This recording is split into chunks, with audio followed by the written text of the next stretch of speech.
अस्सलाम वालेकुम। उम्मीद करता हूँ कि तमाम तलबा खैरियत से होंगे। अल्लाह ताला आप सबको कामयाब करे, अल्लाह ताला सबके लिए आसानियाँ पैदा फरमाए। चैनल पे अगर नए हैं तो काइंडली चैनल को सब्सक्राइब कर लीजिएगा, वीडियो को लाइक कर दीजिएगा और दोस्तों के साथ शेयर भी कर दीजिएगा। आज हम बात करेंगे लैट टेस्ट के बारे में। लैट टेस्ट में जो 75% आपके MCQs होते हैं, 75 मार्क्स के, उनकी डिफ़िकल्टी किस हद तक होती है वो इंशाल्लाह ताला मैं आपके साथ शेयर करूँगा। मार्च 2021 का जो लैट टेस्ट था वो इंशाल्लाह ताला हम उस पर डिस्कस करेंगे। देन हम नेक्स्ट बात करेंगे एसेस के बारे में, फिर पर्सनल स्टेटमेंट के बारे में इंशाल्लाह। और चैनल को सब्सक्राइब करके दोस्तों के साथ वीडियोस को शेयर भी कर दिया करें, दोस्तों को रिकमेंड भी कर दिया करें ताकि नेक्स्ट एजुकेशनल अपडेट्स भी आपको मिलती रहें। How to crack down any test और एनी एग्जाम, इंशाल्लाह ताला हर एक चीज़ पे हम वीडियोस बनाएंगे जिसमें मैं आपको हर एक चीज़ से गाइड करता रहूँगा कि किस तरह से आप किसी भी एग्ज़ाम को क्लियर कर सकते हैं, किस तरह से आप तैयारी अच्छी कर सकते हैं और कौन सी रिकमेंडेड बुक्स हैं। हर एक चीज़ के बारे में इंशाल्लाह ताला यहाँ पे आपको हेल्प मिलती रहेगी। बाकी स्कोप के बारे में हम सीरीज़ बनाएंगे कि कौन सी डिग्री का कितना स्कोप है, मैट्रिक से लेके मास्टर्स तक इंशाल्लाह। लैट की हम बात कर लेते हैं। इसमें इंग्लिश पोर्शन मैंने ऑलरेडी बताया अपने लैट टेस्ट की वीडियो में कि आपका प्रेपोजिशन, सिनोनिम्स और एंटोनिम्स पे बेस्ड ये टेस्ट होता है। ये आपका पोर्शन होता है जिसमें से आपने ये सवाल अटेम्प्ट करने होते हैं।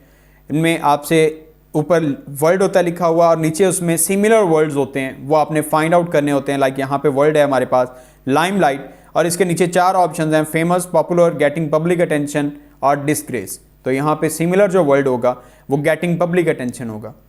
और ग्रेटिट्यूड है तो इसका थैंकफुलनेस, क्लोव, काइंड, रिस्पेक्ट, यहाँ पे थैंकफुलनेस होगा। सेम इसी तरह से आपके जितने भी इंग्लिश का पोर्शन होगा उसमें ये होंगे। बाकी जो पोर्शंस हैं वो इंशाल्लाह ताला मैं आगे कवर करता हूँ ताकि हमारा टाइम भी बच जाए, आप लोगों का भी टाइम बच जाए, वीडियो भी शॉर्ट बने और आपको समझ भी आ जाए। नेक्स्ट हमारे पास इसमें पोर्शन होता है जनरल नॉलेज का। जनरल नॉलेज के MCQs होते हैं। देखें, लैट टेस्ट को क्रैक करना कोई इतना ज़्यादा मुश्किल नहीं है, ना ही कोई इसका इतना डिफ़िकल्ट लेवल होता है। बगैर पढ़े, बगैर तैयारी किए अगर आपके पास थोड़ा सा जनरल नॉलेज है, थोड़ा सा इंग्लिश से आप टच हैं, आप इस्लामियात के बारे में जानते हैं, आप उर्दू के बारे में जानते हैं, बेसिक मैथमेटिक्स का पता है और 25 नंबर का आपका सब्जेक्टिव पोर्शन होता है, अगर आप लिख सकते हैं 50 नंबर लेना कोई इसमें इतनी बड़ी बात नहीं है। विदाउट एनी प्रेपरेशन आप इसे क्लियर कर सकते हैं, आप क्रैक कर सकते हैं। हमारे पास इसमें क्वेश्चंस हैं कि which of the following is the founder of the United States of America? John Adams, George Washington, Columbus, George Bush. तो जॉर्ज वाशिंगटन इसका करेक्ट आंसर होगा, जो हर एक को ही पता है। देयर आर, यहाँ पे डैश का वर्ड है, players in a volleyball team. तो वॉलीबॉल टीम में कितने होते हैं? नीचे हमारे पास ऑप्शंस हैं 4, 5, 6 और 7। जो वॉलीबॉल खेलते होंगे उन्हें तो बिल्कुल पता होगा कि 6 होते हैं, जो नहीं खेलते होंगे उन्हें भी पता होगा क्योंकि हमने पढ़ा होगा कि वॉलीबॉल में कितने प्लेयर्स होते हैं।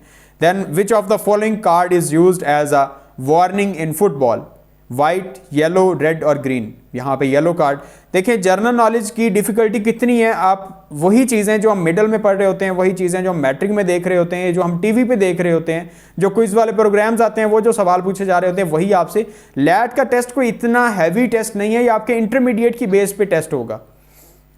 तो इसमें आपके मास्टर से सवाल तो नहीं पूछे जाएंगे, डिफिकल्टी लेवल आपकी वही होगी ना, इंटरमीडिएट बेस, यहाँ से सवाल आपसे पूछे जाएंगे। Like Samina Baig is the first women from Pakistan who has claimed the dash in 2013। नीचे इसके नाम है, summit of the K two mountain, peak Chashkinsar, peaks of Karakoram और माउंट एवरेस्ट। तो यहाँ पे जो करेक्ट आंसर है वो माउंट एवरेस्ट है। देन हमारे पास the 9/11 attacks on the USA happened in 2000, 2021, 2003, 2001, 2002, 2003। The correct answer है 2001। नेक्स्ट हमारे पास the Iranian Islamic revolution came in 1979, 1980, 81 और 82। तो 79 यही डिफिकल्टी लेवल है। यहाँ पे Arab spring is a series of political revolution started in 2010। Which of the following is the currency of Saudi Arabia? Riyal, dirham, lira और dinar. तो रियाल है, किसे नहीं पता कि सऊदी अरेबिया की जो करेंसी है वो रियाल है।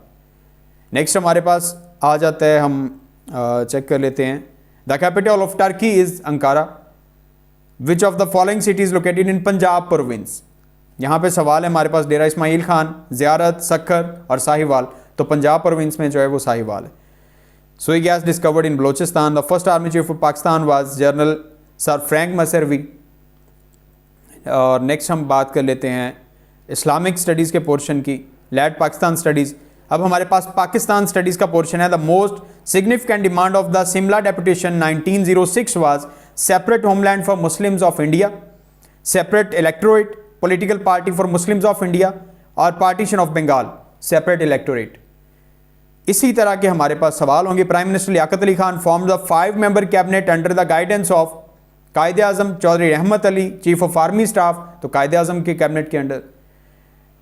इसी तरह के सवाल होंगे। Social rights are also called natural rights, social rights natural rights कहलाते हैं। देन हमारे पास जब हम बात करते हैं इस्लामियात के पोर्शन की, तो इस्लामिक स्टडीज़ में the biggest virtue as mentioned in सूरा बकरा इज़ पोलाइटनेस, ईमान, हज, सलात। तो इसका करेक्ट आंसर होगा ईमान। इस पे भी हम बात कर लेंगे नेक्स्ट। जो डबल आंसर्ड होते हैं, जो आपके पास MCQ आते हैं जिसमें 2 आंसर होते हैं लेकिन उनमें से आपको प्रॉब्लम होती है कि कौन सा करेक्ट आंसर होगा, वो इंशाल्लाह ताला हम नेक्स्ट बात कर लेंगे नेक्स्ट वीडियो में, वो मैं आपके साथ शेयर कर दूंगा। यहाँ पे the messenger of Allah who made ship was हज़रत आदम अलैहिस्सलाम, हज़रत नूह अलैहिस्सलाम, हज़रत इब्राहीम अलैहिस्सलाम, हज़रत दाऊद अलैहिस्सलाम, देन हज़रत नूह अलैहिस्सलाम, जिन्होंने शिप बनाई, जिन्होंने बेड़ा बनाया था, ये आप सबको पता है। Next, building of Islam is standing upon, यहाँ पे डैश होगा, आगे पिलर्स लिखा हुआ है, तो 5 पिलर्स, 5 सतून होते हैं, आप सबको पता है। यहाँ पे जितने भी ऑप्शंस हैं, कितने को मुश्किल हैं। कौन कहता है कि लैट का टेस्ट क्रैक डाउन बहुत ज़्यादा मुश्किल है, उसे क्रैक करना बहुत ज़्यादा आसान है। The most stressed upon the right of people is care of parents, neighbourhood, care of children to give way.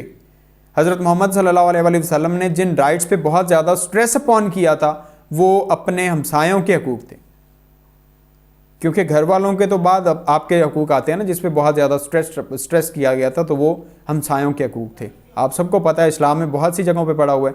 Then हमारे पास उर्दू के MCQs हैं जिसमें हमसे दर्ज अल मुतज़ाद और उसके अलावा मुतरादफ अल्फाज वो पूछे जा सकते हैं। शम्स है तो शम्स के नीचे लिखा हुआ है कमर, सूरज, सितारा, कहकशां, तो शम्स का जो होगा वो कमर होगा। नेक्स्ट हमारे पास दरीना है, पुराना, कदीम, जदीद, देर से आने वाला, तो यहाँ पे हमारे पास जदीद होगा। देन हमारे पास फलक, आसमान, ज़मीन, धरती, मैदान, इसका ज़मीन होगा। नेक्स्ट हमारे पास कजदा, बेसूद, मुफीद, मंदरजा झैल के मुतरादफ लिखें, हंगाम सहर, सुबह का वक़्त। खुशबख्ती जब हमने मुतरादफ लिखने हैं तो हमारे पास खुशबख्ती में खुश नसीबी भी है, खुश फहमी भी है, खुश बदबख्ती भी है, बेबख्ती भी है। जब खुशबख्ती का वर्ड आ गया यहाँ पे तो वर्ड लोग खुश फहमी और खुश नसीबी में बहुत ज़्यादा कंफ्यूज हो जाएंगे, लेकिन खुश फहमी और खुश नसीबी में बहुत ज़्यादा डिफरेंस है।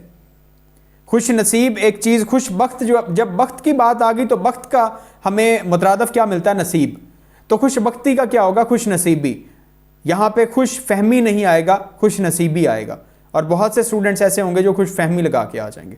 सो ये छोटी छोटी चीज़ें होती हैं जिन पे प्लीज़ आप थोड़ा फोकस किया करें और लैट का टेस्ट आपका क्लियर हो जाएगा। लाइक हमारे पास यहाँ पे नेक्स्ट वर्ड है मजलिस शूरा, आम मजलिस, मजलिस मुशावरत, मजलिस ख़ास या महफिल। जब शूरा का वर्ड आ गया है तो दैट इज़ कॉल्ड कि यहाँ पे मशवरा होगा, तो मजलिस मुशावरत इसका वर्ड सही होगा। तो यही चीज़ें हैं जो आपका जो वर्ड होता है उसी में से नीचे आपके MCQs में से करेक्ट आंसर निकल रहा होता है। सिंपल सा वर्ड होता है, उसे आपने टिक करके आ जाना होता है, बस वो आपने फिल करना होता है। आपको पेपर मिल जाता है, वहाँ से जो कार्बन पेपर दिया जाता है वो आप घर लेके आते हैं, लैट की कीज़ अपडेट हो जाती हैं, वहाँ से आपको पता चल जाता है। और स्टेटमेंट, और जब आप ऐसा समझें कि अगर आपने 40 MCQs आपके ठीक हो गए हैं, जो आपने पेपर अटेम्प्ट किया है उसमें से 40 MCQs अगर आपके ठीक हो गए हैं, देन आप क्लियर कर जाएंगे, क्योंकि 10 नंबर पर्सनल स्टेटमेंट और ऐसे में से 25 नंबर में से 10 नंबर निकल आते हैं। लेकिन वो भी डिपेंड करता है कि आपने, और यकीन माने कि मैंने लैट का टेस्ट दिया था 2020 में, आई थिंक 20 का मैंने टेस्ट दिया था, जो सितंबर में हुआ था टेस्ट, और विदाउट एनी प्रेपरेशन। वो मैंने एडमिशन भी इस तरह से भिजवाया था, जब मैंने लैट का टेस्ट दिया था तो मैं गाँव में था और लास्ट डेट थी, और उस टाइम थी भी, उस दिन संडे था। तो भाई मेरे जो हैं वो HBL में होते हैं, ऑपरेशनल मैनेजर, तो उन्हें मैंने कॉल की थी और उन्होंने अपनी एप्लीकेशन से फ़ीस सबमिट करवाई। उसके लिए मैंने कोई भी वो सेंड नहीं की थी, स्लिप वगैरह भी सेंड नहीं की थी। मैंने कहा चलो नाम आ गया तो टेस्ट दे लेंगे। नाम आ गया वहाँ पे, अब रोल नंबर स्लिप मेरी आ गई, रोल नंबर स्लिप मैंने प्रिंट की। जिस दिन मेरा टेस्ट था उस रात को मैं लाहौर आया और अगले दिन जाके मैं टेस्ट दे के आया। कोई मैंने एक लफ्ज़ नहीं देखा था और मेरे उसमें 69 मार्क्स थे।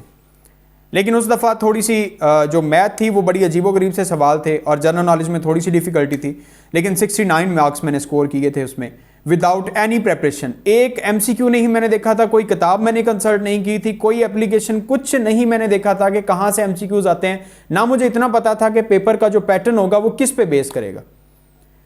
Without any preparation. तो मैंने जाके टेस्ट दिया था, 69 अल्हम्दुलिल्लाह मैंने स्कोर किए थे मार्क्स। तो बहुत आसान होता है लैट को क्लियर करना। स्टूडेंट्स का बहुत ज़्यादा प्रॉब्लम होती है कि सर लैट क्लियर करना कितना आसान है या कितना मुश्किल है, ये लैट को कैसे प्रेपरेशन इसकी कैसे करें, कौन सी किताबों से करें। इंशाल्लाह वो नेक्स्ट वीडियो में मैं आपको गाइड कर देता हूँ कौन सी बुक्स आपके लिए बेहतरीन रहेंगी फॉर लैट प्रेपरेशन। अल्लाह ताला सबका हमें नासिर दुआओं में याद रखिएगा। चैनल को सब्सक्राइब करना, वीडियो को लाइक करना मत भूलिएगा। अल्लाह हाफिज़।